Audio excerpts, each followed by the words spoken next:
انا مين؟ انا لازم اركز في الكارير بتاعي وانجح. تعملي كارير ايه؟ هو انت قادره تعملي حاجه؟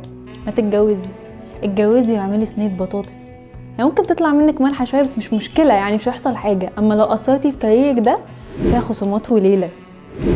طب انا اسافر واتعرف على ناس جديده واشوف اماكن جديده، ده العمر بيجي مره واحده. انا اقوم اعمل باسبور. تسافري فين؟ هو احنا مخططين للي انتي بتقوليه ده؟ وبعدين انتي اصلا بتخافي تنامي والنور مطفي. تفتكري الخطوه دي صح؟ تفتكري احنا اصلا في الطريق الصح؟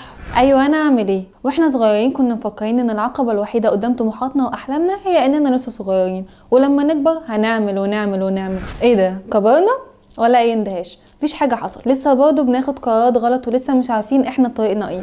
بس تعرفوا ان كل ده عادي جدا وطبيعي. اللي مش عادي بقى الضغط اللي احنا حاطين نفسنا فيه، عايزين نلحق ونحقق التارجت اللي الناس حاطاه لنفسها، لاننا اصلا مش حاطين لنفسنا تارجت ولا هدف عايزين نوصل، ولا واخدين بالنا من شغفنا في الحياه ولا من انجازاتنا البسيطه اللي احنا بنعملها. انجازات يا انجازات، انت عارفه كم حد غيرك عمل اللي انت عملتيه ده؟